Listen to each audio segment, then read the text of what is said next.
Well, hey everybody, Andy Kvernen here with another Cornerstone Connection daily devotional. I watched a movie a while back that was set in World War II. I'm a kind of a World War II movie buff. I enjoy a variety of movies. And in this particular movie, the main character was a pacifist. He actually had a conscientious objection to war, to killing somebody in a war, which is a part of what happens when somebody's enlisted, especially in a place like World War II. And yet, he wanted to serve his country. And so he went over in the war as a medic. And throughout the movie, he's demonstrated as this hero for bringing back several people from the throes of death on the battlefield.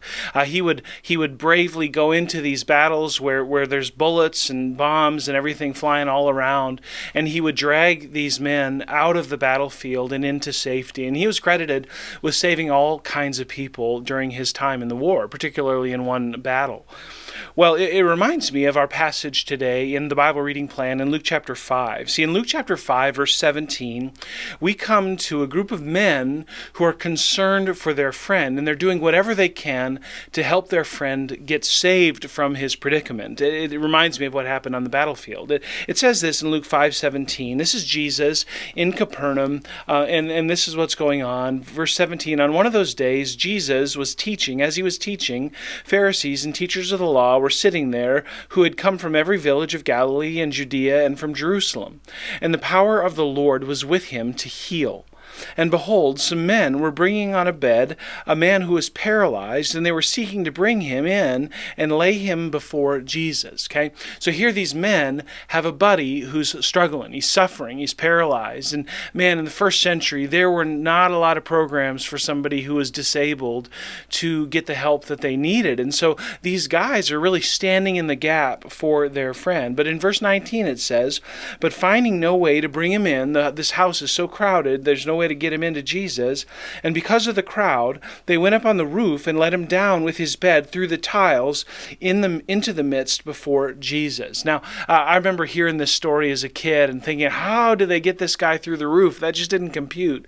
And it's funny how, as you read the text, especially as you mature and grow, your focus, your emphasis changes. I started thinking about, how did they get this guy through the roof? That was what really mattered to me.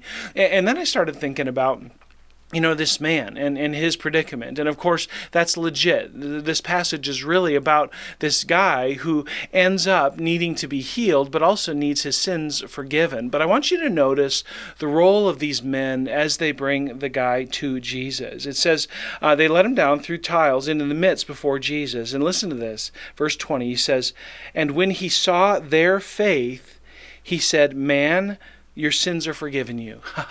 Friends, did you notice that? Did you catch that? Luke says, when Jesus saw their faith, when he saw the faith of the men, he turned to the man, to the guy who was paralyzed, and said, your sins will be forgiven you. Your sins are forgiven. Friends, what do we read there? We read that the faith of the men has everything to do with the salvation of the man, okay? Of the guy that's being saved. Now, are the men receiving Christ's gift of salvation for the man? No. But Jesus is responding to the faith of the men to save the man. What does that tell us? Friends, it tells us that how we go about bringing people to the Lord has a ton to do with how those people are saved. And we don't control it. We don't legislate it. It's not formulaic. And yet, let me ask you this today. Who is God calling you to take to Jesus? Who's God calling you to open up a roof for, to let him down in so that you can put him in proximity, or her in proximity to Jesus? How's God going to use you and your faith to be a part of saving somebody else? Who in your life is God calling you to? Remember the blessed principles we talked about last fall? Begin with prayer, listen, eat, serve, share. How are you living out those blessed principles today? I got to tell you, I'm reminding myself, Andy, I got to live those out too. And I want to, because man, I want to see people saved for the name and the glory of Jesus Christ. Let's live it out together today. Who are we bringing to Jesus? Let's bring him. God bless you, friends. Have a great day. And Lord willing, we'll see you again soon on the Cornerstone Connection Daily Devotional.